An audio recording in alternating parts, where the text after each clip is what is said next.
À ce moment-là, j'ai cru que mes jambes allaient me lâcher. J'ai cru littéralement que j'allais m'arrêter, que j'allais abandonner. Je me disais, mais qu'est-ce que tu vas annoncer aux gens qui ont cru en toi jusqu'à maintenant? Non, Thomas, c'est pas grave. Non. Moi, qu'est-ce que je vais penser vis-à-vis de moi-même? Que je me suis arrêté? Comment je vais le vivre après? Est-ce que tu souffres et tu serres des dents pour ces 4 foutus derniers kilomètres et tu seras fier de toi ensuite pour le restant de tes jours?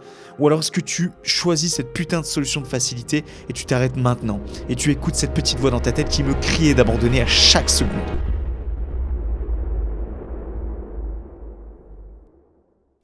Salut, juste avant que l'épisode ne commence, je me filme un an après l'épisode que tu vas voir actuellement, car je l'avais filmé le 14 avril 2025, soit le lendemain du marathon de Paris.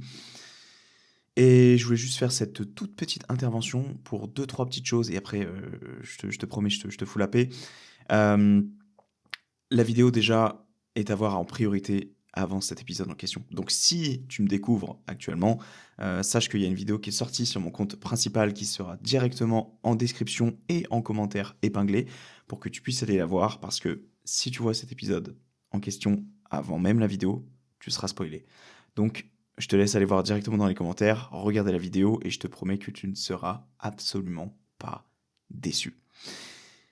Deuxième chose, je m'excuse pour les tics de langage, je dis tout le temps le mot littéralement. À l'époque, je pense que c'était mon mot favori. Ouais, parce qu'après l'avoir écouté, je me suis dit c'est insupportable, donc je me dois de te le dire, toi, et de te le faire figurer. Et puis voilà, c'est à peu près tout. Sans plus tarder, je te laisse place à l'écoute. Aujourd'hui, nous sommes à 24 heures après mon tout premier marathon de Paris 2025. Et je vais profiter de cet épisode pour faire un récapitulatif complet de ce qui ne figurerait pas dans la vidéo. Autrement dit, plein de choses, parce que la vidéo sera vraiment une version synthétisée de tout ce que j'aurais vécu. Cette version de cet épisode de podcast qui sortira en même temps que la vidéo et qui sera en lien de cet épisode décrit tout dans les détails. Bienvenue à tous dans ce nouvel épisode de podcast intitulé En long, en large et en travers, présenté par Toms, et ce chaque semaine dans le but de te développer sur tes 5 piliers de vie.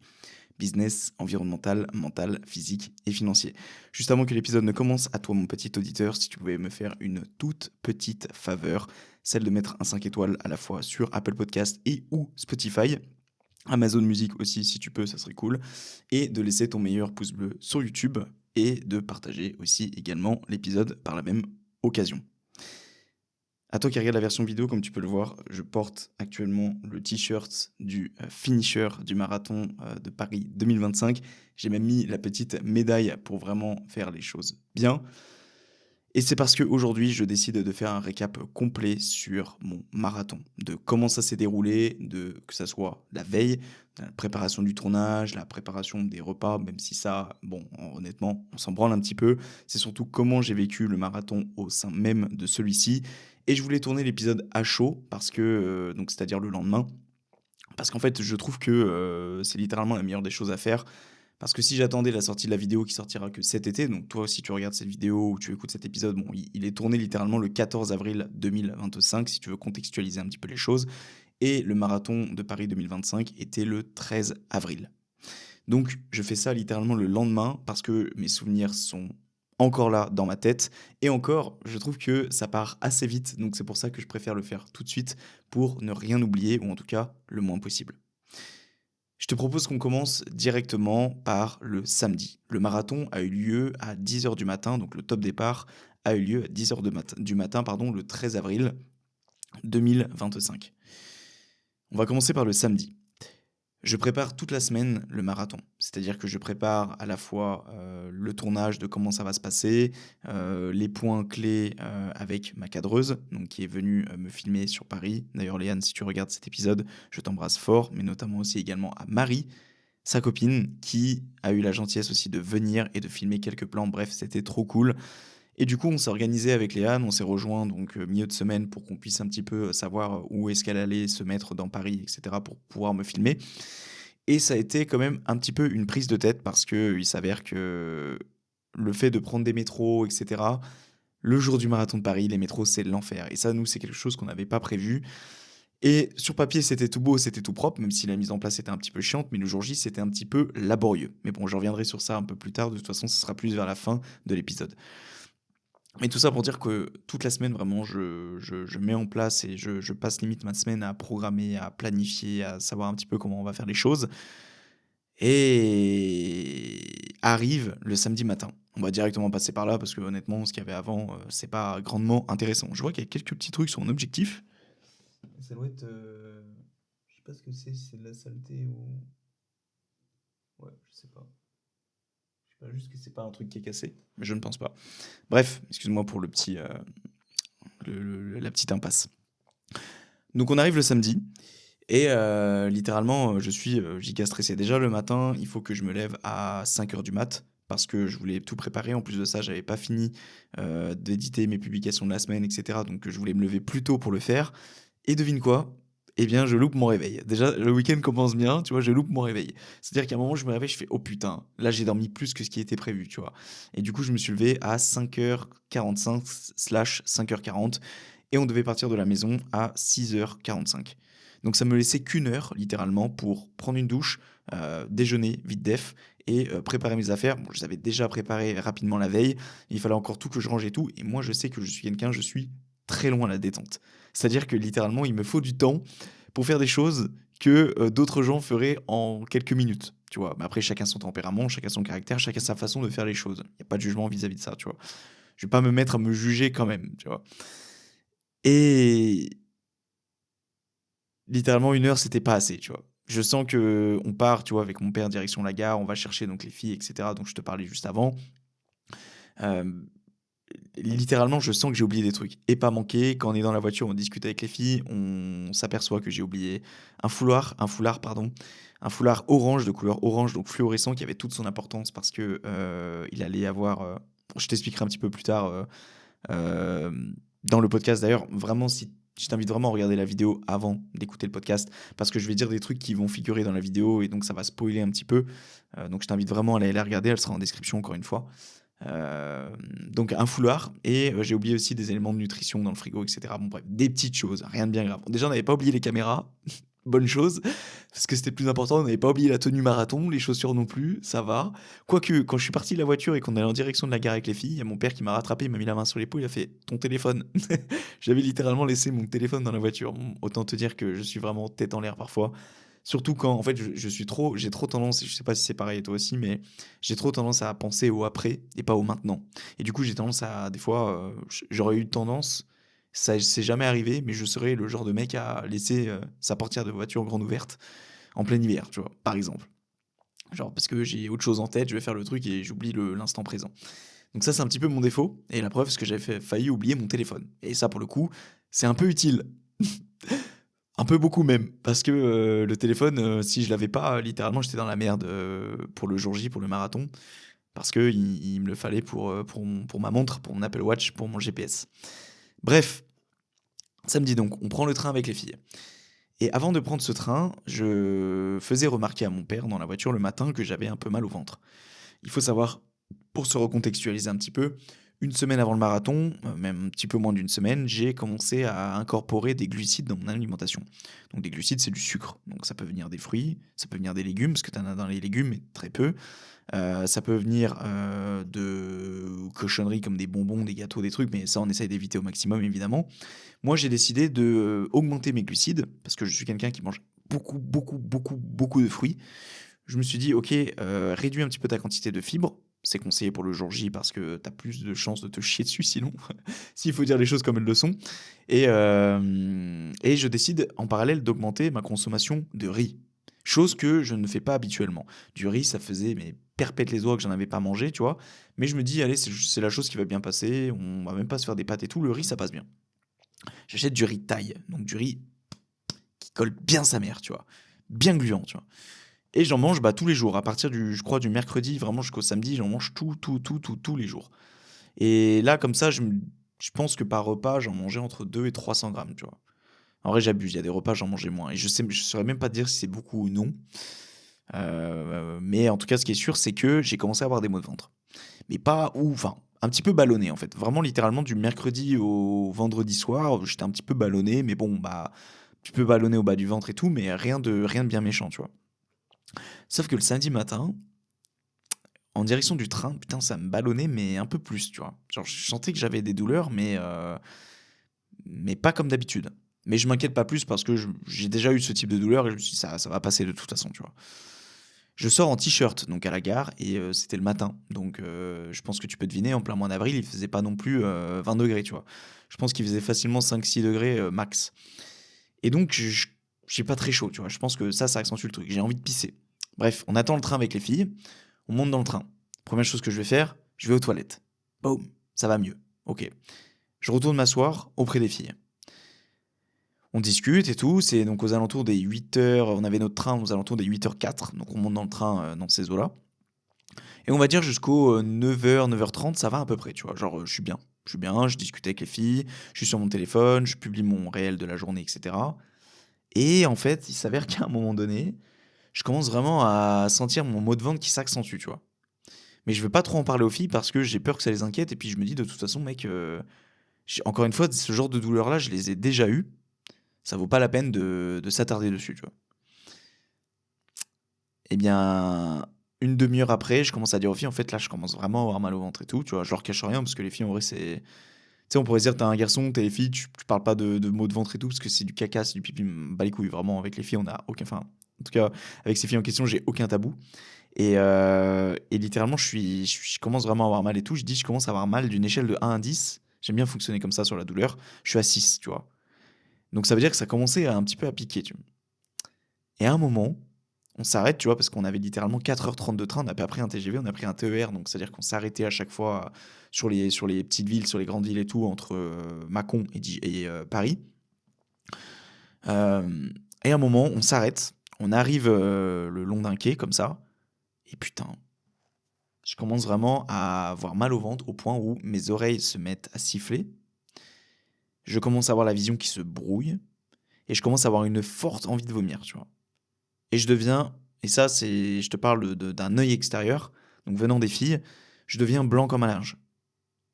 Ma tête bascule, en tout cas je suppose, parce qu'en fait gros blackout de mon côté, je m'en souviens pas. En fait à partir du moment où mes oreilles se sont mis à siffler, etc., je me souviens juste d'une des deux filles devant moi qui me dit Thomas ça va, et que je ne réponds pas, parce que littéralement je ne suis pas en capacité de répondre. En fait, je suis en train de faire un malaise. À ce qui paraît, je me suis mis contre la vitre. J'ai mes yeux qui se sont mis en mode je me retourne, donc les yeux blancs. Je me suis mis à baver. Et je me suis mis à avoir les lèvres blanches et le visage blanc.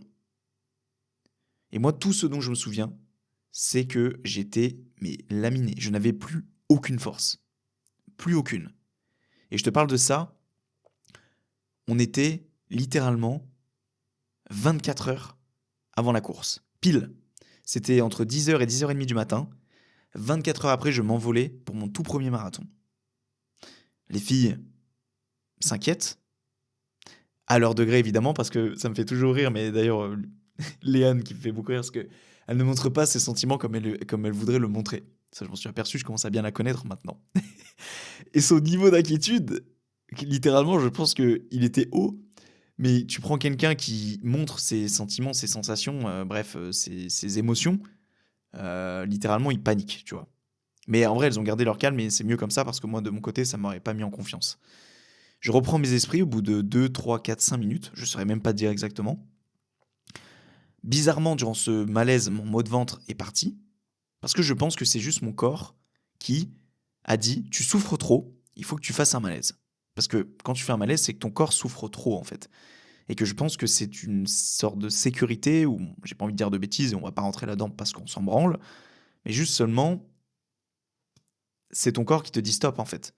Il faut que je te mette dans un monde parallèle pour qu'on oublie la douleur. Et c'est littéralement ce qui s'est passé. Le problème, c'est que après mon état s'est aggravé. Le mot de vente est revenu et encore plus fort qu'avant. Et là, les filles, elles ont appelé les urgences du train. Et une fille est venue, donc c'est celle qui s'occupait des billets de train, et qui a dit Monsieur, est-ce que vous voulez qu'on appelle les pompiers? Et sur le moment, j'étais à deux doigts de dire oui. Parce que j'avais tellement mal que j'étais à deux doigts de dire oui. Et les filles, elles, au début, ne voulaient pas me laisser le choix. Elles voulaient répondre à ma place et dire oui. Et là, la dame précise, si les pompiers viennent, on arrête le train. Donc, ça veut dire littéralement que tous les passagers à bord, s'ils avaient quelque chose à faire à telle heure à Paris, ou bref, l'arrêt qui était entre là où on était arrêté et Paris, littéralement, déjà, je les mets tous à la bourre. Donc, ça me met pas forcément à l'aise. Surtout que tout le monde me regardait, hein. Littéralement, j'étais un extraterrestre. Et en plus de ça, si les pompiers y viennent, elle m'a dit, ils vous embarquent. Donc, ça veut dire littéralement que le marathon, c'est mort. Parce que ça veut dire que je suis déjà entre Paris et Mâcon, donc j'étais à mi-trajet, donc j'allais me retrouver dans une ville que je ne connaissais pas, et qui en plus de ça, on allait me foutre dans un lit d'hôpital et me dire que bah monsieur, votre maux de ventre, c'était pas grand-chose. En fait, je ne savais pas littéralement ce que j'avais, tu vois, mais juste, je me suis dit, pour moi, c'est impensable. Mais j'ai quand même eu un moment un petit moment de doute, mais vraiment littéralement quand elle m'a dit, si les pompiers ils viennent, il y a de grosses chances qu'ils vous emmènent. Là, j'ai dit aux filles, j'ai regardé les filles, j'ai regardé la dame, j'ai dit non, c'est bon, ça ira. On va faire avec. On vous rappelle si toutefois vraiment ça va pas, mais on va voir comment ça évolue, tu vois. Je décide de m'allonger sur un siège complètement à l'opposé. J'avais mes pieds qui traversaient le couloir. C'est limite si les passagers ne pouvaient pas passer. J'étais dans le mal. Complet. Dans le mal. La douleur voulait pas passer. Et ce, jusqu'à midi. Donc vraiment, pendant 2 heures, je souffre le martyre. Genre, j'en peux plus, littéralement, c'est une douleur, c'est atroce. Et ça, on va pas rentrer dans les détails, mais ça me l'avait déjà fait en 2023, et j'étais allé aux urgences parce qu'on avait vraiment eu peur. Bref, fin mot de l'histoire. On arrive à midi 30 à Paris, et par magie, et heureusement, le mot de ventre disparaît. On passe d'une douleur de 10 sur 10, parce que littéralement, à la fin, c'était des douleurs à se plier en 4, à 1 sur 10. Allez, 2 sur 10 max. Mais littéralement, la douleur était partie. En tout cas, elle était largement supportable. Donc on est à la gare avec les filles, et en fait, les filles, elles avaient tout changé, tout changé notre programme, parce que quand elles m'ont vu dans l'état dans lequel j'étais, elles ne voulaient pas qu'on aille chercher mon dossard ensemble l'après-midi. Parce que la veille d'un marathon, ou l'avant-veille, ou 2 jours avant, en tout cas pour le marathon de Paris, tu as le salon du run. Le salon du run, c'est là où tu as tous les stands ASICS, Baume du Tigre, tous les stands de nutrition. Enfin bref, c'est vraiment le stand du run qui est connu dans le monde, tu vois, ou en France en tout cas. C'est très très bien réputé. Il y a 26 000 mètres carrés, enfin c'est super grand. Et les filles ne voulaient pas que je vienne avec eux. En fait, le programme était, Thomas, tu vas à ton hôtel direct quand on sort de la gare, on t'accompagne jusqu'à l'hôtel, tu dors jusqu'à jusqu'à limite le lendemain, pour que vraiment on mette toutes nos chances de notre côté pour que ça aille mieux demain. Et nous, on s'occupe d'aller chercher ton dossard, on revient poser ton dossard, et puis après, on reste à l'hôtel avec toi, parce qu'elle n'avait pas le même hôtel que moi, en gros. Mais on reste à ton hôtel, te surveiller, etc. C'était leur plan. Sauf que quand on est sorti de la gare, je les ai regardés, je fais, les filles, c'est ok là. On peut faire ce qu'on avait prévu. Et au début, elles n'étaient pas trop chaud et tout. J'ai dit, écoutez, moi je me sens de le faire, donc on le fait. Donc du coup, on fait ce qui était prévu de faire. Elle m'accompagne quand même jusqu'à mon hôtel, le but normalement étant au départ qu'on se disperse chacun sur nos hôtels, pour qu'ensuite on se rejoigne au salon du run. Finalement, elles m'ont accompagné à mon hôtel, on a déposé mes affaires, ensuite on est allé au salon du run, on y a passé notre vie, parce qu'on a été obligé de faire 2 fois le tour, 26 000 mètres carrés, tu t'imagines que c'est grand, il fallait faire 2 fois le tour, parce que la première fois on a loupé l'endroit où il fallait retirer les dossards. Ça, je suis un boss pour ça. Et donc on a dû refaire une deuxième fois la boucle du salon du run pour repasser au début. Enfin, en gros, oui, vu que c'était au début, en fait, on devait retraverser tout le salon après pour sortir de tout ça, quoi. Et donc, du coup, l'heure passe, je te dis ça, mais on sort de la gare, c'est 12h30. Là, je te dis ça, on sort du salon du run, c'est déjà quasiment 18h. Et on devait encore aller à l'hôtel, pardon, des filles pour poser leurs affaires à elles, parce qu'elles étaient chargées comme des brutes.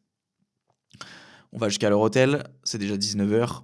En fait, littéralement, on n'a pas profité de Paris du tout. On avait quand même, enfin en tout cas ça aurait été bien qu'on fasse un petit peu de tourisme, tu vois, qu'on aille voir deux monuments. Ça aurait été l'idéal qu'on aille pardon, à l'Arc de Triomphe, pour qu'on voit un petit peu les lieux pour le lendemain et tout. On n'a rien eu le temps de faire de tout ça. Moi c'était déjà 19h, je me suis dit on peut même pas se permettre de faire un restaurant ou je ne sais quoi, parce que moi après il faut encore que je retourne à mon hôtel, hein, donc il y a au moins une demi-heure de route, que ce soit voiture ou métro. Le temps qu'on mange, etc. Enfin, moi, le but étant que je me couche tôt. Pour contextualiser un petit peu, 2 jours avant, je n'avais quasiment rien dormi. Parce que à cause du stress, et puis bah, la nuit du vendredi au samedi, je me suis couché, c'était minuit, et debout à 5h30 du mat, le temps de dormir, etc. Enfin bref, le sommeil vraiment pas de qualité, ce qui n'est pas du tout recommandé avant un marathon. En tout cas, si tu veux performer, tu vois. Du coup, littéralement, je suis complètement capoté et ce qu'on fait, c'est qu'il y avait un magasin un petit peu asiatique, où tu peux acheter, tu sais, où tu te fais des wok. Tu sais, c'est les gros bols avec des pâtes, du riz, des trucs. Du coup, je décide de commander là-bas à emporter et ensuite de prendre un Uber qui m'emmène ensuite à l'hôtel. Donc les filles mangent de leur côté. Elles avaient d'autres trucs à faire. Elles avaient des trucs à faire avec des membres de leur famille, on dira.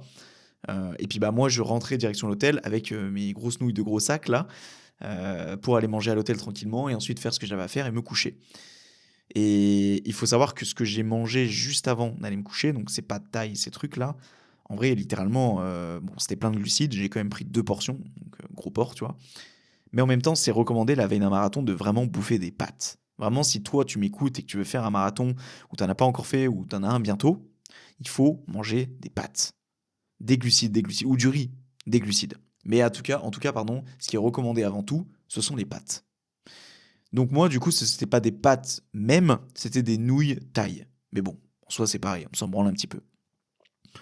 Mais il faut savoir que je n'avais rien mangé de la journée, hein. Le matin, j'avais vite fait manger. Le midi, je m'étais préparé un tube avec du riz. Mais je ne voulais plus toucher au riz parce que pour moi, c'était la cause de mon maux de ventre. Et j'ai dit, je ne peux pas reprendre le risque de choper le même maux de ventre le lendemain pour le marathon parce que littéralement, j'avais le même maux de ventre le matin du marathon. Je ne pouvais pas courir. Dans le train, je ne pouvais à peine marcher quand j'avais vraiment mal. Je ne pouvais même pas aller aux toilettes. Donc imagine quand il s'agissait d'aller courir un marathon. Donc je mange mon truc, mais littéralement, j'étais pas à mon plafond de calories de la journée, hein. Et pour te dire, hein, on aurait pu venir sur ça à la fin, mais spoiler, j'ai perdu 2 kilos ce week-end. Tellement, entre le marathon où il fallait courir 42 km et ensuite l'alimentation à côté qui n'a pas été à la hauteur de ce que j'ai dépensé, littéralement, le samedi comme le dimanche. Le dimanche, on va y revenir un peu plus tard, mais j'ai dépensé quasiment 3600 calories. Pour te donner un ordre d'idée, un homme brûle aux alentours des 2000 calories et 2500 par jour. Enfin, tu manges en moyenne 2500 calories par jour. Donc en fait, c'est comme si je pouvais m'enfiler 3 pizzas, même voire plus de 3 pizzas sans grossir en fait. Parce que les 42 km ont fait mal, littéralement. Donc je mange mes pâtes, je filme 2-3 extraits, je vlog un petit peu avec ma GoPro, etc. pour le mettre dans la vidéo que tu auras potentiellement déjà vu avant cet épisode de podcast.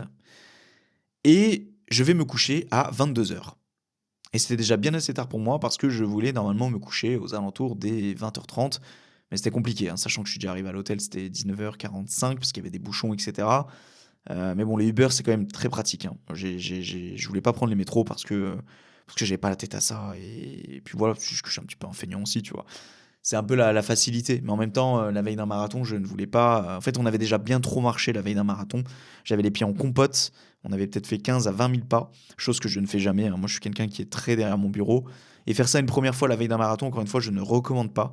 Donc, en vrai, il y avait vraiment tous les facteurs qui faisaient que pour le jour J, ça allait pas être la grande forme. Entre le malaise, les pas, la bouffe qui était pas optimale, je t'avoue que là, j'étais un peu réticent. Et c'est pour ça que je me suis dit, mec, va te coucher à 22h. Et le lendemain, le réveil était programmé à 7h. Donc, je m'assurais à peu près 9 heures de sommeil. Parce qu'il y avait le temps d'endormissement, etc., etc. Au minimum 8 heures, ce qui est le minimum recommandé pour une bonne nuit de sommeil. Sachant que ça n'allait pas rattraper, malheureusement, les 2 autres nuits d'avant où ça n'a pas été optimal. Je m'endors à 10h. Je pense que je me suis endormi en 5-10 minutes. Et à minuit, je dis putain, j'ai pas mis ma crème pour les mains. Parce que toi qui regardes la version vidéo, j'ai les mains qui sont très très abîmées. Et en fait, je me lave tellement beaucoup les mains, parce que je suis un grand maniaque, hein. Chose pour laquelle il y a une putain de serviette derrière moi. Tu sais pourquoi? Parce que ce t-shirt marathon, je l'ai porté à Paris et je voulais pas salir mon siège avant de le mettre au sol. Voilà, mon niveau, mon degré de perfectionnisme, mon degré de maniaquerie, tu vois. Bref, donc je suis quelqu'un qui me lave beaucoup les mains. Et à minuit, je décide de me mettre ma crème. Enfin, grosse erreur. Pourquoi? Parce que je mets ma crème, je me remets dans mon lit, je baisse le radiateur aussi parce que je l'avais mis un peu trop fort et j'avoue que je commençais à un peu avoir chaud. Et là, littéralement, impossible de me rendormir. Je me tourne à gauche, impossible de dormir. À droite, impossible de dormir. Et je répète ce circuit peut-être, je sais pas moi, une dizaine de fois. Impossible de m'endormir. J'ai dû, je pense, m'endormir qu'aux alentours de 2 heures du matin. Donc du coup, si tu fais les calculs, on a dormi moins de 8 heures du coup. Mais bon, on va dire qu'on a quand même réussi à s'endormir parce que je me suis dit, vu comme c'est parti là, tu vas pas réussir à dormir avant 7 heures, autrement dit avant le réveil en fait. Et là, je dis, ça risque d'être vraiment la merde. Si tu dors vraiment que 2 heures avant le jour du marathon, ça risque vraiment d'être compliqué. Sachant que tu avais une dette avant. Pareil, si toi qui regarde ou qui écoute cet épisode, si tu as un sommeil suffisamment bon sur la semaine avant le marathon et que la nuit avant tu dors pas beaucoup, c'est pas très grave. Mais par contre, si tu as accumulé du retard sur les nuits d'avant et qu'en plus de ça, la nuit avant le marathon, tu dors pas beaucoup aussi, là, ça commence à devenir compliqué. Et c'était mon cas. Donc c'est pour ça que je pouvais pas me permettre de dormir que 4 heures. Le réveil sonne à 7 heures. Putain de sa mère. Je me dis, mec, ça y est. C'est le jour du marathon, tu vois. Mais putain, bizarrement, je réalise pas, tu vois. Et on va faire les choses assez vite. Je me lève, je fais mes trucs, etc. Je publie mes publications, je publie mon call to action pour mon podcast, etc. etc. Et je me prépare. Et pour moi, à 7h10, je devais partir, tu vois, environ. Je m'étais dit, mec, 7h10, max, tu pars. 8h10, pardon. Parce que pour donc, contextualiser les choses, je m'étais inscrit pour le SAS 3h45. Donc le SAS 3h45, il se termine en... Enfin, il commençait du moins. L'entrée dans le SAS commençait à 9h04 et le départ était annoncé à 9h24. Donc littéralement 7h c'était bon parce que j'avais pris un hôtel en collaboration avec le marathon qui était littéralement à peine 10 minutes en voiture de l'Arc de Triomphe. Autrement dit, du départ de la course du marathon de Paris 2025. Donc 7h, je me lève. Je me lève direct. Hein. Là, je te dis, il n'y a pas de j'éteins le réveil ou quoi. Non, c'est ta gueule, tu te lèves direct. Instinct animal, en fait, direct, tu vois. Et ça, je l'ai déjà entendu dans les personnes qui ont déjà fait des Ironman ou des marathons ou même des trucs encore plus gros. C'est que le matin d'une épreuve comme celle-ci, c'est ton instinct animal qui prend le dessus, en fait. T'es focus, il n'y a rien d'autre qui existe à part ta course, à part ce qui va arriver tout de suite, tu vois. Tu te poses pas 3000 questions sur comment tu ranges tes affaires et tout, c'est t'y vas franco. Sauf que moi, je sous-estime clairement mon temps parce que à 8h20, 25, j'étais encore à l'hôtel. Et dans ma tête, je m'étais dit à 8h10, tu appelles ton Uber sur l'application. Et à 8h15 max, tu montes dans la voiture et tu vas en direction du marathon. 8h25, j'étais encore en train de faire mes lacets de chaussures. Et je galérais à mettre ces putains de lacets de chaussures parce que c'était des lacets qui ne se défont pas et c'est la première fois que je les mettais. Et en plus de ça, je devais mettre mon dossard avec mes épingles à nourrice et je galérais aussi. Bref, tout pour me foutre le stress. Après, ça je peux m'en prendre qu'à moi. Hein. J'aurais dû juste mettre mon réveil un quart d'heure plus tôt et faire tout ça. Mais pas de panique. Je prends mes affaires. Je descends mes affaires qui ne me servent pas pour le marathon à la bagagerie que j'irai chercher après le marathon dans l'hôtel. J'appelle mon Uber. Le Uber arrive aux alentours des 8h35. Le temps d'arriver à l'Arc de Triomphe, c'était 8h45. Autrement dit, l'heure de rendez-vous qu'on s'était donné avec les filles. Donc en vrai, ça va. J'avais pris large en fait sur l'heure du marathon pour pas que je me fasse avoir en fait. Il fallait que je prenne de l'avance. Je pouvais pas me permettre d'arriver en retard. Mais devine quoi? On se retrouve avec les filles. Donc déjà, j'arrive, je vois les toilettes sèches, je vais directement pisser. J'avais la caméra dans la main. Je me suis dit, et j'avais mon téléphone dans l'autre. J'étais en train de pisser en même temps. Je me suis dit, mec, c'était des toilettes sèches. Je me suis dit, si ton téléphone il tombe dans les toilettes sèches, mec, je pète un plomb.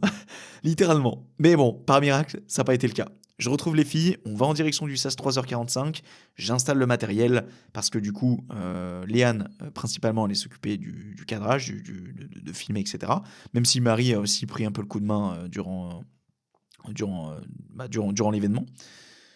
Je remontre un peu à Léane, etc., comment fonctionne la caméra, tout ça, les modes à mettre, etc., de se rappeler de ce qu'on s'était dit en milieu de semaine lors de notre rendez-vous et aussi la veille quand je lui avais expliqué un peu le fonctionnement. Et je décide, avant de rentrer dans le SAS, c'était déjà, je te dis ça, c'était déjà 9h15. Donc ça veut dire littéralement, ça devait déjà faire 10 minutes que je devais rentrer dans le SAS. J'étais pas encore rentré. Je cherchais des toilettes parce que je commençais à de nouveau avoir envie de pisser. Je pense sous un petit peu le stress, tu vois. Et je sais pas ce qui me prend. Je décide de relonger toute l'allée, toute l'avenue des Champs-Élysées qui monte vers l'Arc de Triomphe. En fait, je longeais tous les sas, 4h, 4h15, 4h30, pour trouver des toilettes. Je voyais les toilettes, mais il y avait un grillage qui nous séparait. Et pour moi, plus j'allais longer le grillage, plus j'allais trouver la porte d'entrée pour ensuite rentrer, tu vois. Mais en fait, je me suis dit, mec, t'es trop con. Genre, littéralement, les sas d'avant sont fermés. Tu peux plus aller dans leurs toilettes. Et en fait, je réalise, quand je suis vers l'arc, donc littéralement après avoir fait 500 mètres peut-être à pied, en courant, hein. Donc j'en ai profité un peu pour m'échauffer. je réalise que littéralement, si je voulais aller aux toilettes, c'était dans mon sas. En fait, j'avais juste à rentrer dans mon sas, faire 15 mètres, et il y avait des pissotières, des toilettes, ce que tu veux. Littéralement. Des fois, c'est moi, tu vois, je réfléchis pas. Et là, ça a failli me coûter parce que je dis aux filles, vous m'attendez là, je vais pisser. Sauf que le sas, l'heure d'entrée dans le sas, c'était 24. Moi, j'arrivais à l'Arc de Triomphe, c'était déjà 21. Donc, j'étais parti déjà depuis 4 minutes. Donc, je te dis, j'ai bien dû faire 500 mètres facile, hein. Je décide de faire demi-tour, c'était déjà 9h22. J'arrive vers les gars qui attendaient vers la pissotière, il y avait la queue et tout. Putain. Je dis au mec, je tape sur l'épaule d'un mec, je dis, gars, si le départ est à 9h24, là, on va le rater et tout. Il fait, t'inquiète. Ils disent 9h24, mais à chaque fois, c'est plus tard. Puis il a dit, moi, je préfère pisser maintenant et partir un peu plus tard plutôt que de me faire dessus. Et je me suis dit, en vrai, il a pas tort, tu vois. Donc je prends le temps de pisser et en vrai, j'ai bien fait parce que le départ n'a pas démarré avant 10h du matin. C'est-à-dire que je pense qu'il donne une horaire à 9h24 pour qu'il soit sûr que tout le monde soit là à l'heure. J'aurais su ça, je me serais moins mis la pression, notamment au niveau du réveil, où j'aurais pu dormir un petit peu plus. Mais bon. On était là, on était sur les lieux, de toute façon on pouvait plus faire demi-tour, et puis bon, autant suivre ce qui était inscrit sur le site internet à la base. Juste avant le départ, je me rends compte d'une chose, c'est que beaucoup de gens avaient des écouteurs, et pour moi, au marathon de Paris, les écouteurs étaient interdits.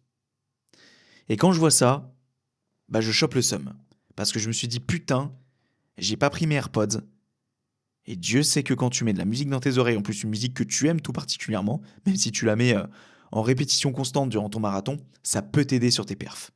Et là, je me rends compte que putain, du coup, j'ai pas pris mes écouteurs. Et je le regrette.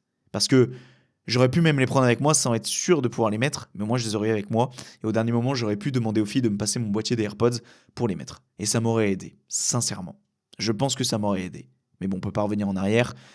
Et j'avais fait un pacte avec moi-même de toute façon sur le fait que je n'allais pas avoir d'écouteurs le jour J, et c'est quelque chose que j'avais respecté durant toute la prépa. Je n'avais jamais d'écouteurs.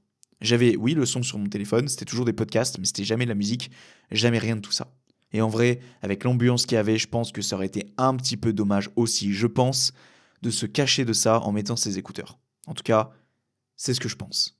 Mais ce que je pense surtout, c'est que les gens qui mettent des écouteurs le jour d'un marathon, ils ont moins de mérite que des gens qui n'en mettent pas. Parce que ça peut facilement t'aider à grappiller des minutes, même voire que des secondes, mais des secondes sur un niveau international, ou même sur des gens qui se défient d'ami en ami ou que sais-je, tu vois, ça aide, ça permet de grappiller des secondes, des minutes sur ton temps final. Donc pour moi, je suis plus admiratif pour les gens qui ne mettent pas d'écouteurs durant ces épreuves que des gens qui en mettent. Évidemment, je crache pas sur les gens qui en mettent, mais juste, je trouve ça un petit peu dommage. Après, évidemment, j'aurais su qu'on pouvait mettre des écouteurs, je pense que je les aurais mis. Après, j'en sais rien, tu vois. De toute façon, on peut pas réellement revenir en arrière par rapport à ça. Bref, on arrive, départ 10h. Il y a le 1, 2, 3, go qui démarre. Et ça y est, les gars. 10h du matin, 10h00 pile, le départ du marathon de Paris 2025, SAS 3h45 commence. Et là, je me rends compte d'une erreur. Au bout du 2-3e kilomètre, je me rends compte d'une erreur que j'ai faite. Cette erreur, c'est laquelle ? C'est que j'ai pris le SAS 3h45, alors que mon temps estimé au marathon était d'environ 3h30. J'avais pris 3h45 pour avoir cette sensation de satisfaction de dépasser les gens, d'aller plus vite que les gens, et donc me mettre en confiance, et donc que c'est des répercussions positives sur ma course. Sauf que le problème, c'est que dépasser des chiants, des gens, pas des chiants, même si j'avoue que c'était chiant. Dépasser des gens, c'est juste horrible. C'est un frein pour ta course. Ça te ralentit pour ta course.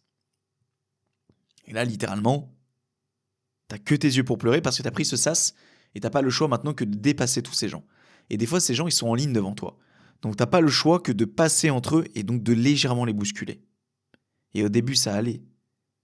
Mais vers le milieu et jusqu'à la fin du marathon, je ne me suis pas fait des amis, les gars. Ou les filles. Je me suis pas fait des copains.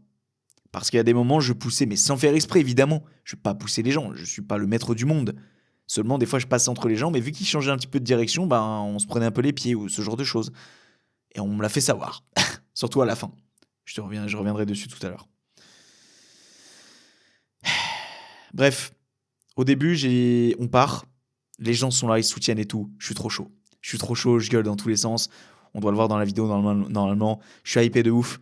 Le ciel est gris, il pleut pas, il fait pas trop chaud, il fait pas trop froid, il fait 15 degrés. Bref, la météo parfaite. On n'aurait pas pu rêver mieux. Je ne voulais pas de soleil parce que le soleil, j'avais vu ce que ça avait fait pour moi lors de mon 30 bornes et j'avais très très très très mal vécu, malgré qu'il faisait pas chaud. Et là, littéralement, il faisait ni trop chaud, ni trop froid. Il n'y avait pas de soleil.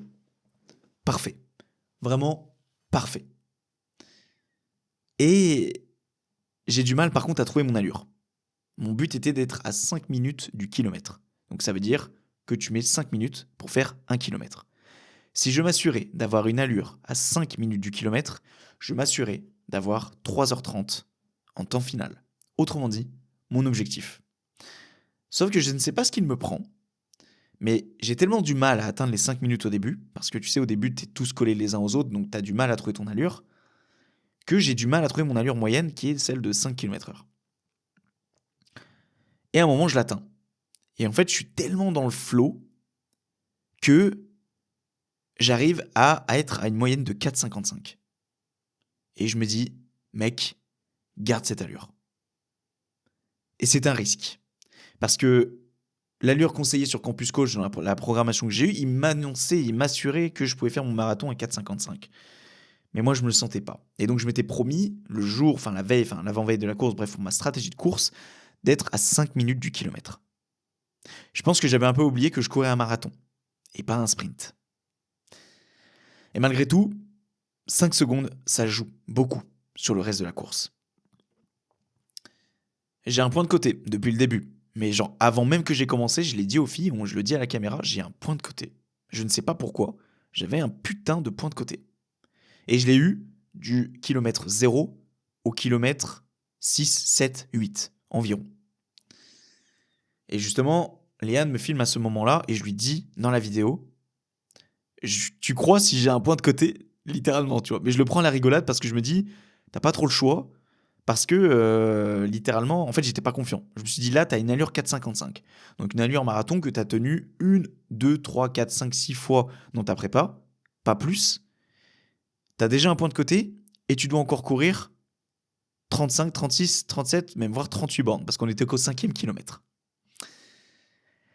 Mais bref, je keep the smile, tu vois, je dis garde le smile, garde le sourire et tout, ça va aller. Et j'ai bien fait, parce qu'au kilomètre 7 et 8, j'étais merveilleusement bien. J'étais dans mon mood, j'étais là, je gueulais sur les gens, enfin, genre les gens qui étaient dans le public et tout, j'étais à fond. Je tapais, tu sais, dans les panneaux, ils disent taper dedans et tout.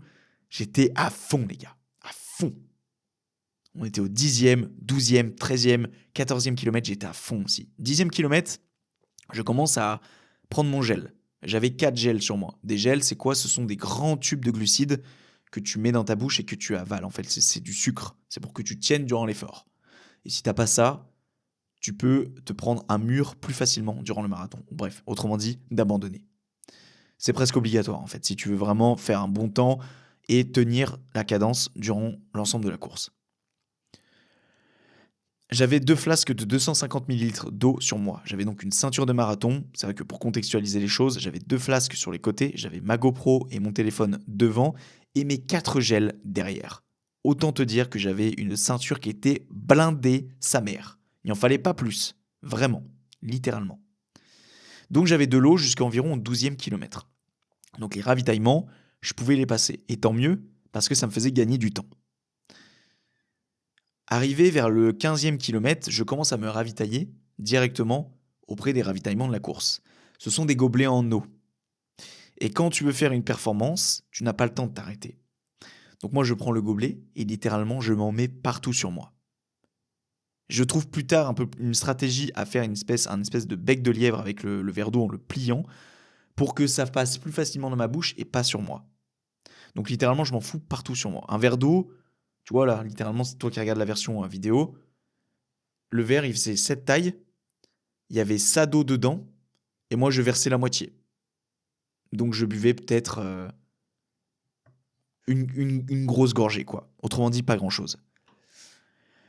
Et ça s'est aggravé après parce que sur le ravitaillement d'environ du 20e, je prends un verre, je le bois, et en fait, il y a littéralement toute l'eau qui tombe sur moi, et ça tombe la tête la première sur la GoPro, côté carte mémoire et batterie. Et là, je me dis, putain, mec, là, c'est la merde. Parce que j'ai pas le souvenir que ma GoPro soit étanche. Je me dis, mec, là, il y a plusieurs scénarios. Le premier, c'est que t'allumes ta GoPro, elle ne se rallume pas. Et là, autant te dire que c'est la merde. Le second scénario, c'est que tu l'allumes, mais qu'elle bug dans tous les sens. Et le troisième scénario, c'est que tu l'allumes, qu'elle fonctionne, mais que les micros ne fonctionnent plus. Et ça, c'est un doute que j'ai encore aujourd'hui, puisque je n'ai pas encore extirpé les rushs de la GoPro, et à tous les coups, depuis cet instant où j'ai versé l'eau, on n'entend même pas ce que je dis. Et là, je vais pas te mentir que si c'est le cas, je pète le seum. Mais je ne pense pas, parce que c'est tombé du côté carte mémoire et côté batterie. Et c'est pas tombé la tête la première du côté justement où il y avait le micro, parce que là je pense que ça aurait vraiment été la merde. Si l'eau aurait commencé à s'infiltrer dedans, etc., ça aurait pas été ouf. Du côté de la batterie, même si c'est pas étanche, une fois que c'est bouclé, une fois que c'est fermé, le petit étui, pour qu'il y ait de l'eau qui rentre dedans, je pense qu'il faut vraiment y aller. Donc je pense qu'on est passé à côté de la catastrophe. Et heureusement. Il y avait en plus de l'eau des électrolytes. Donc c'est... je sais même pas c'est quoi en fait réellement des électrolytes. Je sais que ça aide pour la course. C'était au goût citron, donc j'en ai pris aussi. Et on arrive bien sagement vers le 21e kilomètre. Autrement dit, le fameux semi-marathon. La moitié du parcours du marathon. J'arrive au 21e et en vrai, je suis assez serein. Je suis bien. On n'a pas eu trop de montée pour le moment. J'ai pas les jambes trop lourdes. Je suis toujours à 4,55 de moyenne, autrement dit une allure que je sous-estimais largement, parce qu'en vrai, je suis dedans, je la tiens cette allure et je galère pas. J'ai un BPM aux alentours des 175-177, alors qu'au début, il était vers les 180. C'est le temps que mon corps s'habitue, et je suis content car littéralement, moi j'ai un BPM qui monte très vite dans les tours. Et j'ai déjà été à 175-177 sur des runs où j'étais à 5,15, 5,20 de moyenne par kilomètre. Donc je suis content. Littéralement, je suis bien, je suis dans le mood. Toi qui le vois dans la vidéo, je suis avec ma GoPro, je suis bien. Vraiment, littéralement, je suis bien, je suis à fond, tu vois. Je suis à fond avec le public, je suis à fond avec les coureurs. Bref, je suis dans le mood. Et le 21e passe, et j'ai quand même ce truc au fond de moi de Thomas, tu as fait 21 km. Ils m'ont semblé durs, mais ça va. Mais là, cette fois-ci, tu dois t'apprêter à refaire la même chose.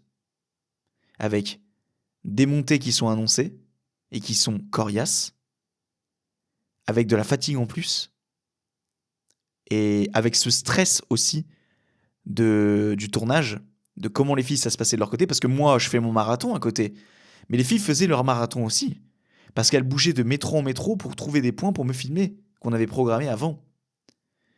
Et c'est là qu'elles m'ont annoncé que c'était la merde de leur côté, et que finalement, au lieu des 6 points où elles devaient me filmer, on en a filmé que 3. Et encore, il y en a 2 où il y a un bon rendu. Les autres, malheureusement, c'est pas ouf. On va essayer quand même de faire une belle vidéo. Et je reviendrai sur ça à la fin. Parce que je suis quand même assez déçu de tout ça. Mais on y reviendra. Donc, pardon. Je stresse beaucoup pour les filles. Et je stresse beaucoup pour la fin parce qu'à la fin, ça allait ce qui allait un petit peu désigner toute la vidéo. Je dirais pas tout le marathon parce que j'ai pas fait le déplacement sur Paris et je me suis pas inscrit juste pour ça. Mais vraiment, cette fin de vidéo me tenait à cœur et je savais que ça allait approcher. Et du coup, ça me stressait. Mais j'essaie tant bien que mal, de ne pas y penser. Et je me dis, putain, mec, t'as fait 21 km. Ça y est, mec, t'as fait la moitié. Et là, je me dis dans ma tête, et je le dis haut et fort, au point que les coureurs l'entendent, pour les motiver, je dis, les gars, il nous reste 2 fois 10 km. Qu'est-ce que c'est 2 fois 10 km dans une putain de vie ? Ça aide psychologiquement de se dire, tu as 2 fois 10 km à faire, plutôt que, putain, il me reste 21 ou il me reste le double à faire. Et même, j'y ai pas pensé sur le moment, mais j'aurais pu encore plus pousser le truc et dire Qu'est-ce que c'est 4 fois 5 kilomètres dans une vie? Et maintenant que j'y pense, ça aide encore plus psychologiquement parlant.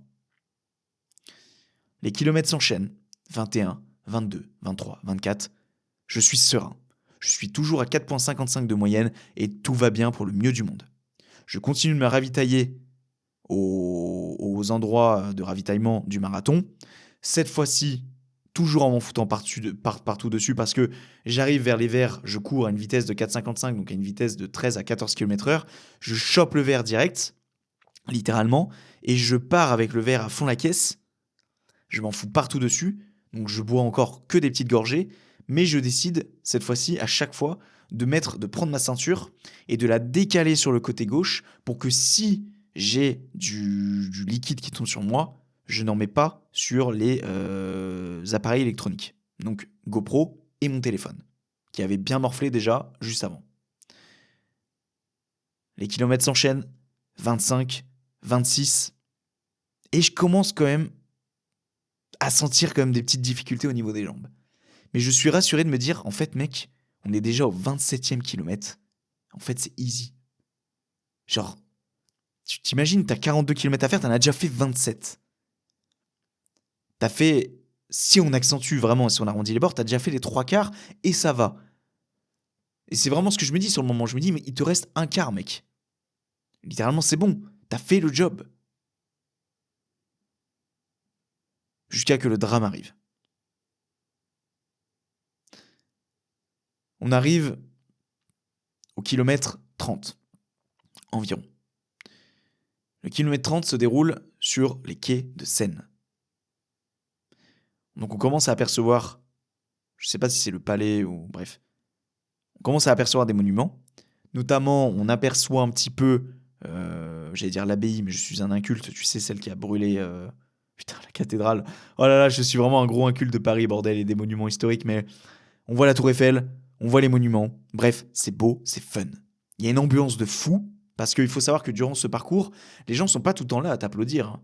Il y a des zones où il y a beaucoup de gens, il y a des zones où il y en a très peu. Littéralement, avant d'arriver sur les quais, tu passes dans des bois. Bah, il y a des gens évidemment qui sont là pour soutenir, mais au mètre carré, il y a littéralement, enfin, je dirais, il y a une personne au mètre carré, mais même pas en fait. Il y a très peu de gens pour te soutenir. Et il y a un peu un silence. Et même des fois, je le regrette d'ailleurs. J'avais la GoPro et j'hésitais à gueuler, à dire aux gens, allez, si personne met l'ambiance, alors moi je vais la mettre, tu vois. Mais j'ai pas osé. J'ai pas osé, mais j'aurais dû. Mais avec tout ce que j'ai fait après, honnêtement, je suis très content de l'énergie que j'ai apportée aux gens. Outre les gens que j'ai bousculés. On va revenir sur ça juste après. Mais juste avant, justement, je tiens à y penser, d'arriver à ce 30e, j'étais encore à fond et tout. On arrive dans un endroit de Paris, vraiment, c'est. Tu verras dans la vidéo, hein, c'est la folie. J'ai tout filmé à la GoPro. C'était la folie, les amis. Tout le monde criait, tout. J'étais là, je criais aussi. J'étais à fond. À fond. Mais vraiment, je tapais dans les mains des gens et tout, j'étais trop bien. Mais c'est là aussi où je commençais un petit peu à me prendre avec les gens. Où je commençais à me prendre les pieds. Où ma cheville, des fois, vraiment, littéralement, elle était à 2 doigts de flancher sur le côté, que je me tende la cheville et c'était fini, bonsoir. D'ailleurs, en arrivant sur les quais de Seine, et on va justement retourner progressivement dessus, au 30e kilomètre, je me prends les pieds dans un espèce de truc par terre, tu sais, qui camoufle les fils électriques. Et ça, honnêtement, ils devraient mettre un panneau. Parce que je me suis pris les pieds dedans, les gens à côté l'ont vu, et je pense que quand ils m'ont vu me prendre les pieds dedans, ils se sont dit, lui, c'est fini. Et je me suis rattrapé et par chance, je n'ai rien eu.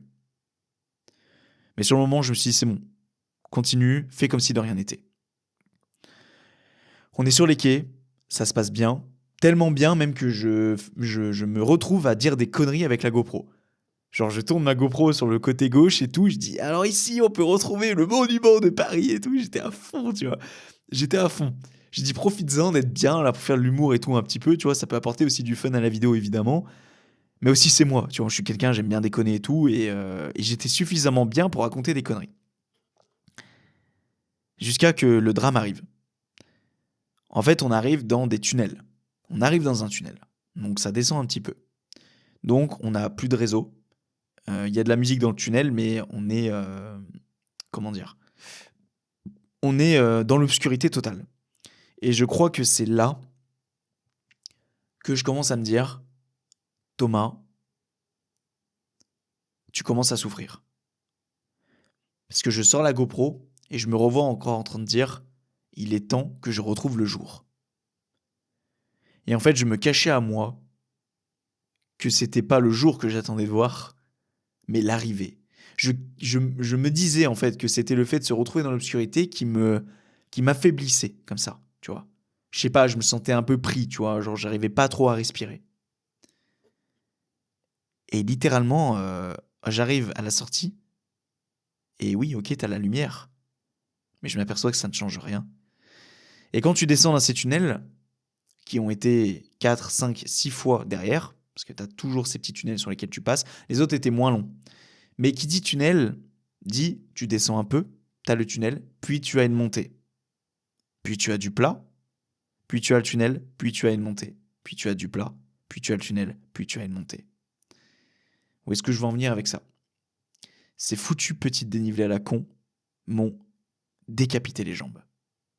Elles m'ont explosé les jambes. C'était la goutte d'eau qui a fait déborder le vase. Parce que je commençais à m'affaiblir avant ces montées, et ces montées, elles m'ont fauché les guiboles. Et on se retrouve dans un endroit de Paris où on a 2 mètres pour circuler. Tous les gens t'applaudissent autour, et tu as 55 000 participants au marathon de Paris. Dans le sas de 3h45, je pense qu'on était facilement les 1/4. Donc c'est-à-dire 15-20 000 personnes. On était sur 2 mètres de largeur. J'étais derrière, je voulais aller vite, mais les gens bloquaient. Je me suis dit, ok, t'as 2 solutions. La première, c'est soit tu bouscules les gens, mais là tu risques vraiment sacrément de te faire insulter. Soit tu fais comme les autres, tu prends sur toi, parce que malheureusement tu peux pas faire autrement, et tu en profites pour rattraper et de reprendre un peu d'énergie à ce moment-là. Mais j'étais tellement en mode survivor, et j'étais tellement en mode Thomas, je veux faire 3h30, que c'était pas pensable pour moi. Donc j'essaie quand même de doubler les gens. Et c'est là que je commence à malheureusement en bousculer certains. Contre mon gré, parce que je n'ai rien contre ces gens-là, tu vois. Et des gens qui m'écoutent, qui me regardent, me diraient, mais tu te prends pour qui en fait, tu vois. Et je suis, en vrai, je suis sincèrement désolé, je m'en suis voulu. Parce que je suis pas comme ça d'habitude. Et surtout que vraiment, c'était pas méchant. Tu vois, ces gens-là, si je faisais tout pour pas les toucher et tout, mais à un moment, t'es tellement serré que t'es obligé, tu vois. T'es obligé. Et là, vraiment, je subis. Je commence à subir. Je te dis ça, on est aux alentours des 32 kilomètres. Et c'est pas pour rien qu'on dit que le marathon se joue à partir du 32e kilomètre ou du 34e. Le 34e est connu pour se prendre un mur. Un mur, c'est quoi? J'ai pas la définition exacte, mais c'est littéralement quand tu n'en peux plus. Ton corps te dit stop et qu'il y a une seule chose qui peut te faire avancer, c'est ton mental. Rien d'autre. Et je ne sais pas si en prenant du recul, j'ai pris un mur ou non. Mais plus j'essaye d'analyser la chose, plus je pense que je me suis pris un mur. Pas instantané, mais il est arrivé vraiment progressivement. Jusqu'à un moment où je me suis dit là, Thomas, ça va être très dur. Tellement que c'était dur, je n'arrive même pas à m'en souvenir lorsque j'essaie de de retranscrire ces mots en fait. Je me souviens juste que quand j'étais dans les derniers tunnels et qu'on s'approchait du 34e kilomètre, je me suis dit, Thomas, il te reste tout juste 12 kilomètres à courir. 12 putains de kilomètres à courir avec cette souffrance.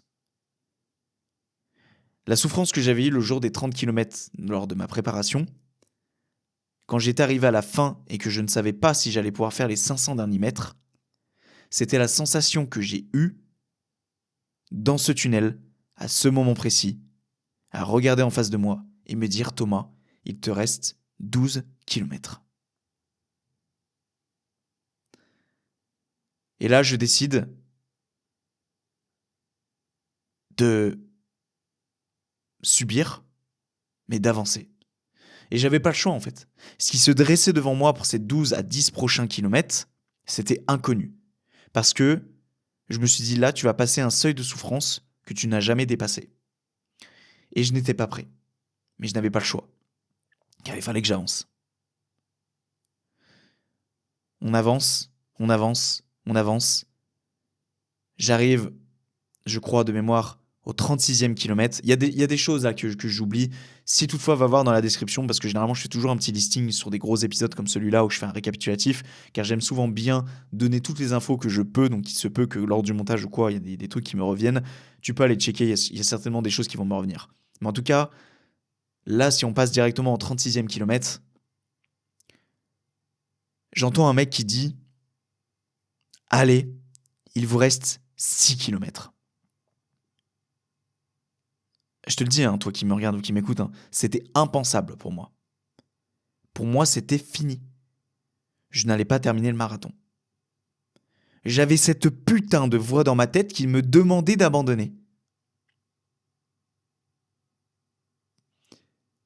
C'était horrible. Et je m'en fous, hein, qu'à toi qui regarde cette vidéo, qui écoute cet épisode et qui pense que j'en fais trop, je m'en branle. Moi, je l'ai vécu comme ça. Et je le retranscris de cette manière-là. C'était horrible. Je ne suis jamais autant sorti de ma zone de confort. Quand ce monsieur a dit « il vous reste 6 kilomètres », je me suis dit « je ne peux pas. Je peux pas. » Et là, c'est limite un blackout. Parce que vraiment, du 6e au 42e, j'ai subi. Surtout que sur le 38e, ou du moins du 38e au 40e, ou du 36e au 40e, ou je ne sais plus exactement, c'est du faux plat, c'est de la montée. Histoire de bien t'achever. Et en plus, cette montée, je la prends et j'entends les gens autour souffrir. Au début, les gens, ils sont là, ils rigolent, ils racontent des conneries et tout. Parce que c'est le début du marathon. Mais quand tu es au 35e, 36e, 37e, 38e kilomètre, il n'y a plus personne qui parle. T'entends des gens qui souffrent. Tu vois des gens qui s'arrêtent. Tu vois des gens qui boitent. Tu vois des gens qui tombent dans les pommes. Tu vois des ambulances passer. Là, à ce moment précis, c'est toi contre toi-même. Je n'avais tellement plus la force d'avancer que je ne pouvais même plus documenter mon marathon. Jusqu'à maintenant, jusqu'au 32e, j'ai sorti la GoPro peut-être toutes les 5 minutes. J'étais à fond, je filmais. Du 32e au 42e kilomètre. Et malheureusement, je crois que si au 38e, j'ai sorti la GoPro une fois pour montrer un peu mon état dans lequel j'étais, mais je n'ai pas sorti la GoPro. Parce que j'étais tellement dans le mal que je me suis dit là, si tu veux t'assurer de finir ce marathon, tu te dois de te concentrer et de ne pas te filmer. Je vois les gens autour de moi qui galèrent. Je vois les gens et j'entends une phrase qui m'encourage à continuer. Celle du « c'est une montée qui fait mal, mais il y aura la descente juste après ». Et pas manquer juste après, il y a une descente qui arrive. Mais malheureusement pas aussi grande que ce que je pensais. Et on commence à la sortie de ce bois de Boulogne, autrement dit au 38e kilomètre environ, à retourner dans les rues de Paris, dans le centre, ou du moins vers les grands monuments, tels que l'Arc de Triomphe.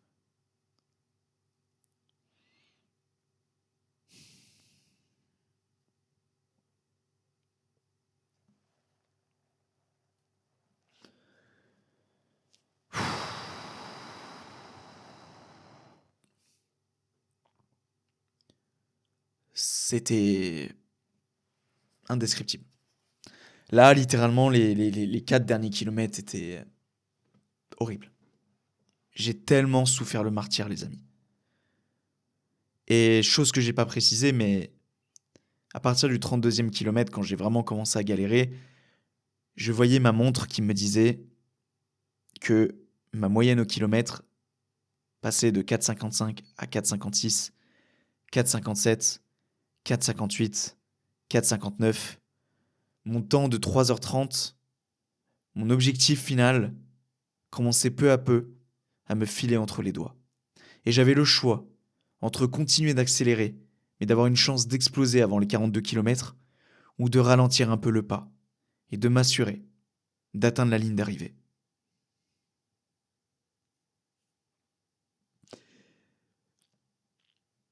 Et en fait, malgré moi, j'essaye d'aller vite, mais mes jambes ne voulaient pas. Je ne pouvais plus. Je voulais abandonner. À ce moment-là, j'ai cru que mes jambes allaient me lâcher. J'ai cru littéralement que j'allais m'arrêter, que j'allais abandonner. Je me disais, mais qu'est-ce que tu vas annoncer aux gens qui ont cru en toi jusqu'à maintenant?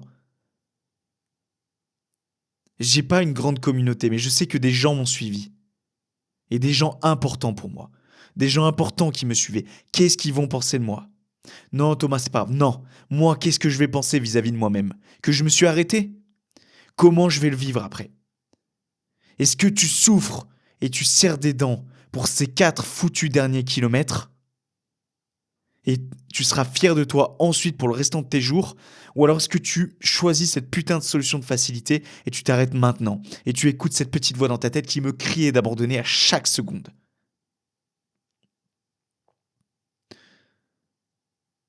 Ma moyenne au kilomètre flanche complètement. Et je vois mon objectif de 3h30 partir en fumée. J'avais encore de l'espoir, mais plus le nombre de kilomètres avançait, plus je commençais sérieusement à en chier ma race, au point d'adopter une allure lente.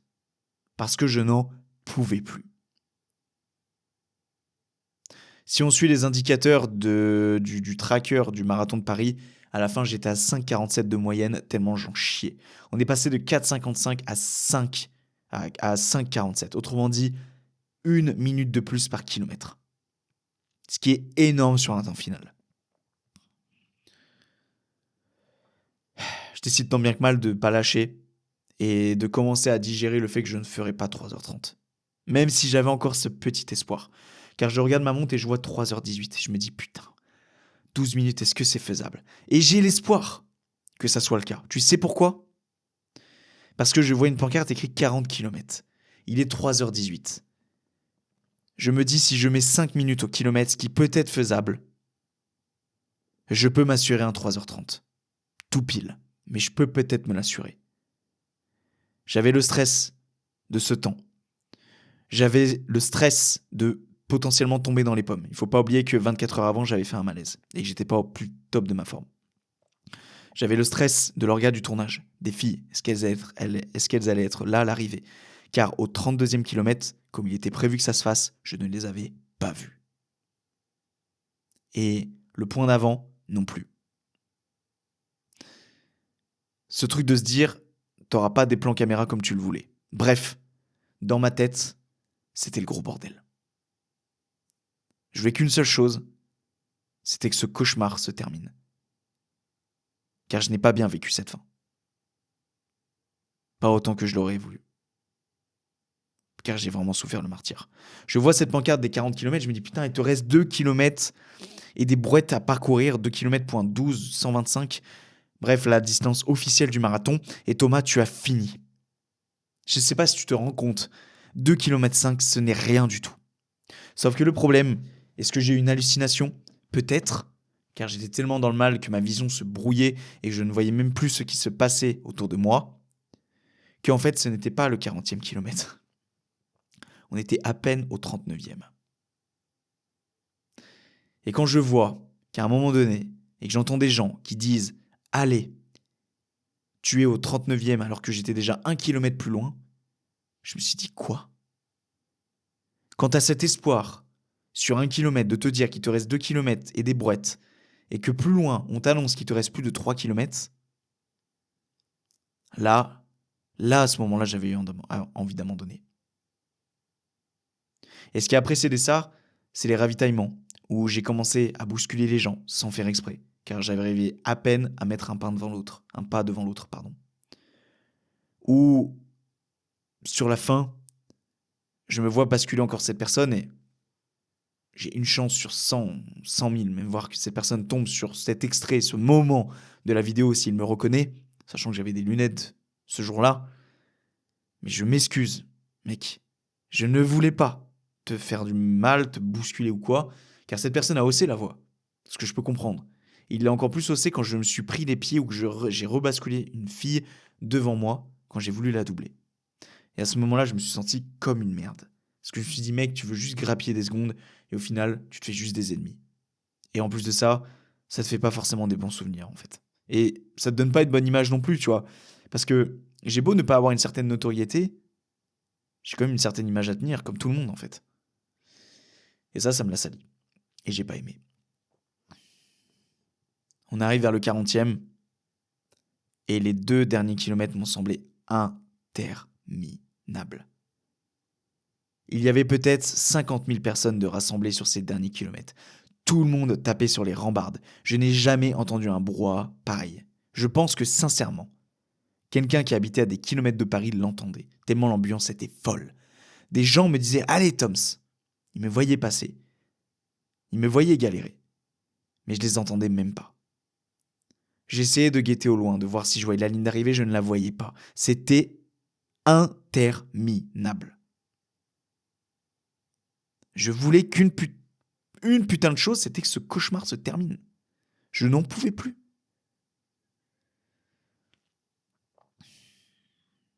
On arrive vers le 41e kilomètre et je commence à me dire, tu vas aller au bout. Ça y est mec, il te reste littéralement 1 kilomètre, tu vas aller au bout. Tom, t'as pas le choix, tu vas aller au bout en fait. Tu ne dois pas te laisser le choix. Et c'est à ce moment-là que je décide de me mettre sur la droite. Parce que on avait programmé un espace de rendez-vous avec les filles, plus spécifiquement avec l'une des deux, qui devait me donner un objet sur les derniers mètres du run. Et la seconde personne devait me filmer à l'arrivée.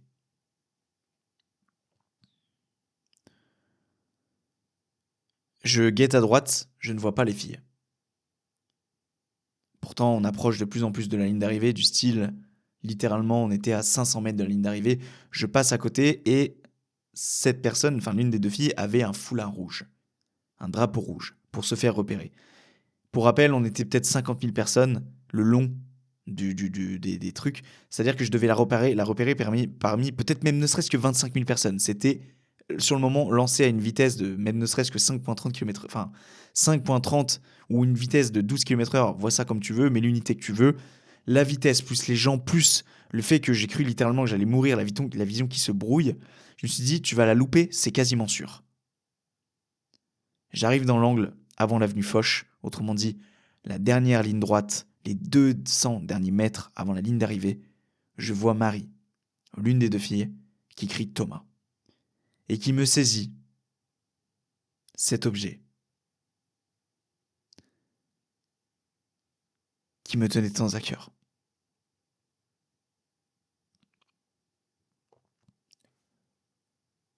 C'était un drap sur lequel j'avais inscrit et fait imprimer la photo de mon grand-père qui est parti il y a 2 mois. Et la photo de mon autre grand-père qui est parti il y a 8 ans maintenant, en 2016. Je n'ai tellement pas été là pour eux quand ils sont partis. Je n'ai tellement pas été là, je n'ai même pas vu mon grand-père et ça je l'ai annoncé et je l'ai raconté dans mes précédents épisodes. Que je me suis dit c'est le meilleur des hommages que je puisse faire, d'arriver à la ligne d'arrivée et de saisir ce drap qui faisait ma taille avec leurs 2 photos dévoilées aux yeux du monde. Avec écrit pour vous et filmé par ma caméraman. Je dévoile le drap et je cours jusqu'à la ligne et je m'aperçois que ma cadreuse n'est pas là.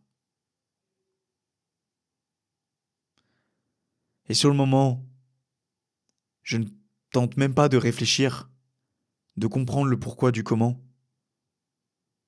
Juste, je m'arrête de courir et je me rends compte que je n'arrive plus à marcher. que je n'arrive pas à faire un putain de pas devant l'autre. Tellement qu'un inconnu passe à côté de moi et qui, je pense, sur le moment pensait que je le voulais du mal, car je lui ai posé la main ferme sur l'épaule et je l'ai regardé et je lui ai fait s'il vous plaît. Juste, attendez, il faut juste que je retrouve mes esprits. Je marchais comme si j'avais 4 grammes dans le sang. J'étais au bout de ma vie. Et ça, tu vois, ça n'a même pas été filmé. Et c'est pas grave. De toute façon, on ne peut pas faire marche en arrière, tu vois. C'est pas possible. Je me mets le long de la barrière, je m'accoude le long de la barrière, je mets tout mon poids dessus. J'appelle Léane, autrement dit ma cadreuse, et je lui demande où elles sont. Et elle m'explique à ce moment-là qu'elle ne pouvait pas se mettre sur cet endroit-là pour filmer. Et sur le moment, ça m'a pas fait grand-chose parce que, comme je te l'ai dit, la sensation juste d'avoir terminé, sur le moment, tu penses, à la dernière chose à laquelle tu penses, c'est comment t'as été filmé, comment t'as été cadré, etc. Tu as terminé ton marathon. Tu as fini, tu es sorti de ce cauchemar.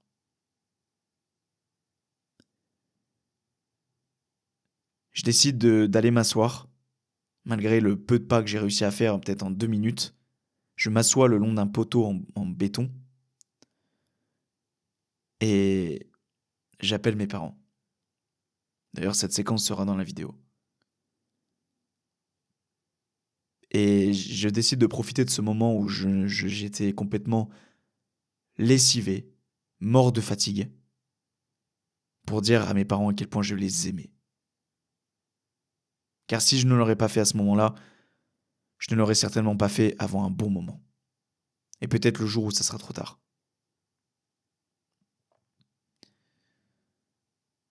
Je décide même, à l'issue de cet appel, de rejoindre les filles qui étaient peut-être à quelques mètres de moi, mais ça me semblait une éternité. Je ne pouvais vraiment littéralement plus marcher. Au point où, puisque je m'étais assis, j'ai dû demander à une personne de m'aider à me lever, car c'était impossible. Les amis, vraiment, certains me diront que j'en fais trop, mais je ne pouvais plus me lever. La personne m'aide à me relever, et je fais quelques pas direction l'hydratation, les bouteilles d'eau, l'eau, si tu préfères, car j'étais très déshydraté.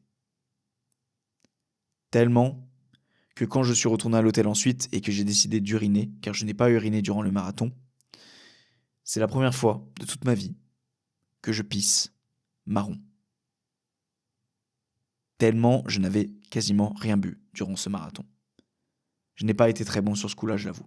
Et je le savais de toute façon, que ça allait être compliqué de s'hydrater comme il faut, car j'aurais dû avoir ma propre hydratation, ce qui a été le cas sur les 12 premiers kilomètres, on dira à peu près. Mais ensuite, je savais que ça allait un peu se faire au feeling. Et honnêtement, je pense que j'aurais pu mieux gérer ce genre de truc. Mais c'est ainsi. Je pense que c'est ce qui m'a porté préjudice à ma fatigue. Ça n'a pas été le moteur même, mais littéralement, être déshydraté, ça ne t'aide pas. L'eau, c'est l'énergie. Ça t'apporte de l'énergie. C'est pas pour autant que quand tu es déshydraté, tu as moins d'énergie.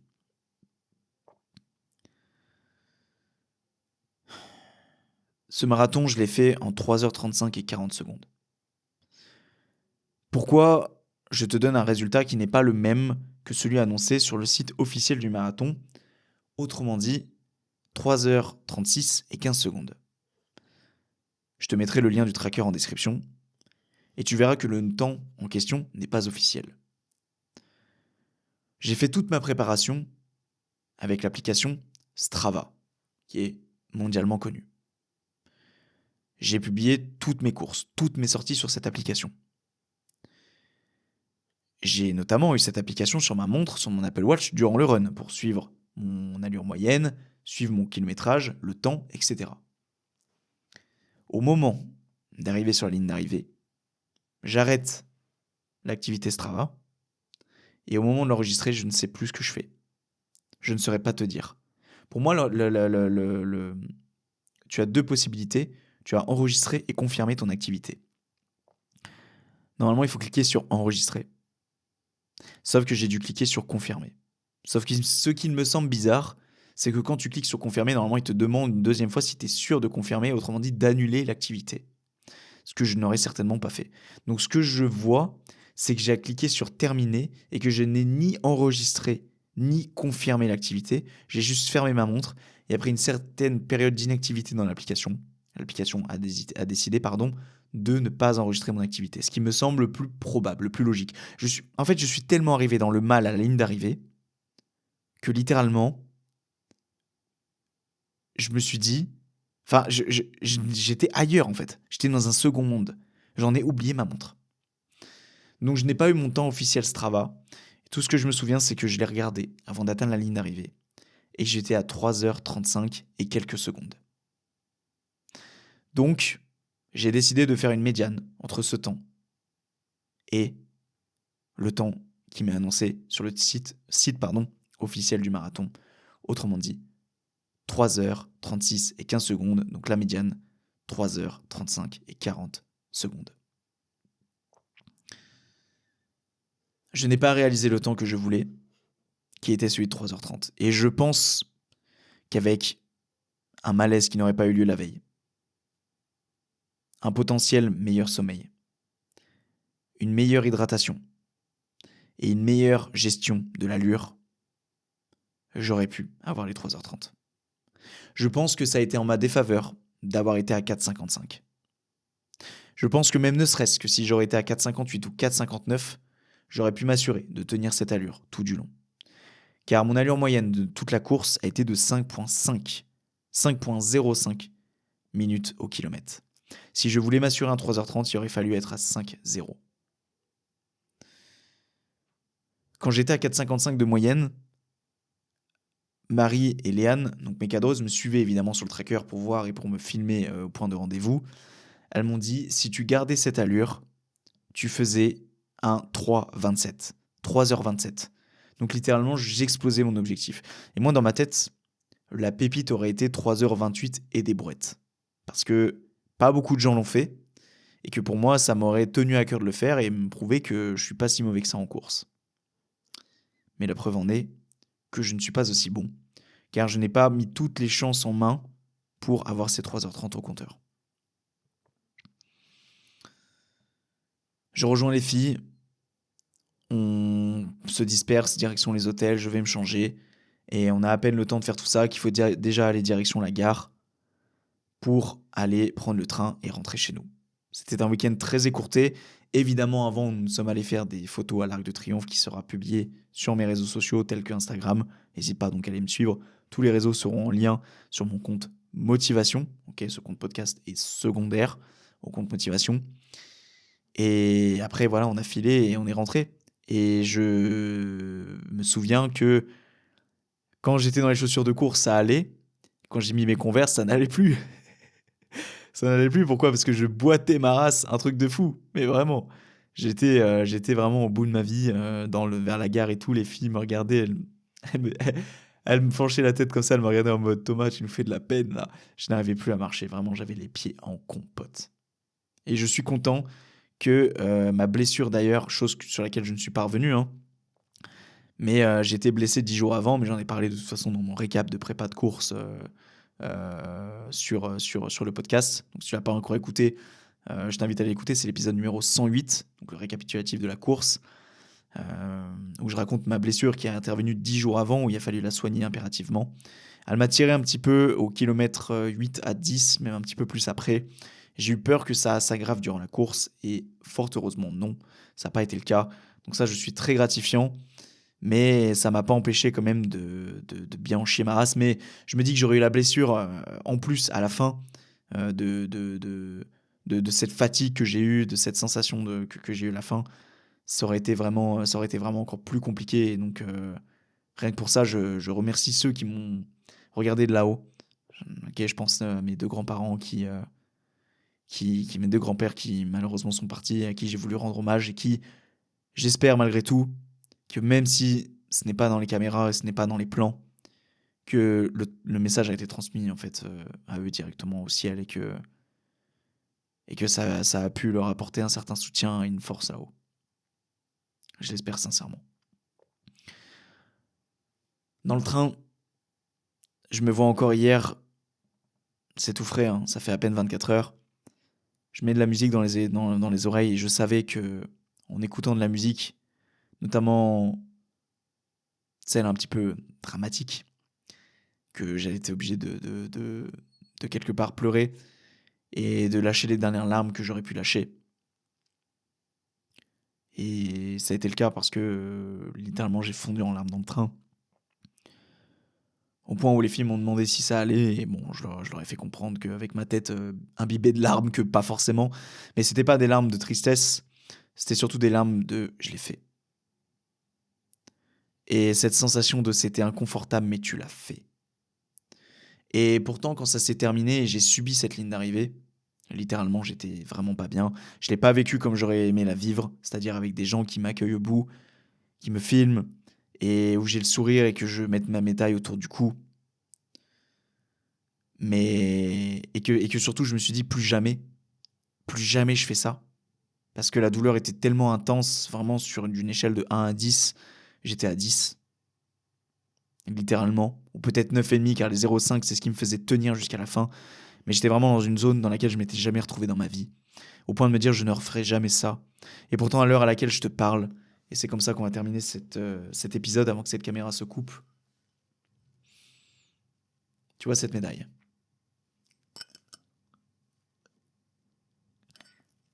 Elle est méritée amplement.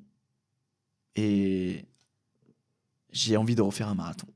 J'ai envie de me remettre dans le mal comme je l'ai fait à travers d'autres épreuves, que ce soit le marathon, que ce soit des ultramarathons, que ce soit des 10 km, des semi-marathons, des ultra-trails, je m'en fous. C'est que le début d'une longue aventure. Donc prépare-toi, parce que sur la chaîne de motivation, il va en avoir.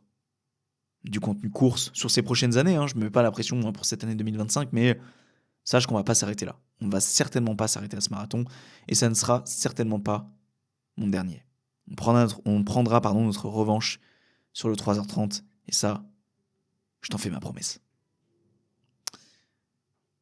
Je pense qu'on va se laisser là-dessus. Je pense que le récap est pas trop mal, mais je pense qu'on a oublié pas mal de choses. La vidéo, de toute façon, les images seront là pour compléter tout ce que je t'ai dit. Et si toutefois j'ai oublié des éléments, n'hésite pas à aller checker tout ça en description. Et ça viendra un petit peu argumenter et apporter des éléments en plus pour que toi tu puisses t'imaginer de ton côté, en plus de ce qui n'aurait pas été illustré à travers les vidéos, dans la vidéo motivation qui, encore une fois, sera dans la description pour que tu puisses la regarder. Je te fais plein de bisous. Merci à toi de m'avoir accordé ton attention, que ça soit à travers la version vidéo ou la version audio.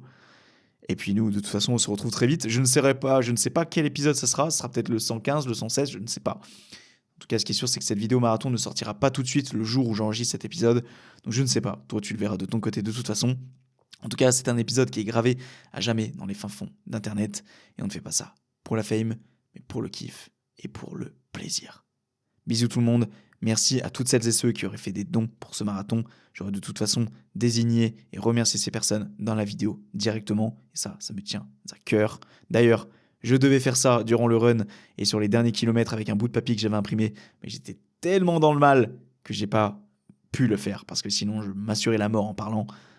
Donc voilà, en tout cas, merci à tous pour le soutien et on fait pas ça mais pour la fame. Enfin, on fait pas ça pour la fame mais pour le kiff et pour le plaisir. Bisous tout le monde et à la prochaine. Ciao.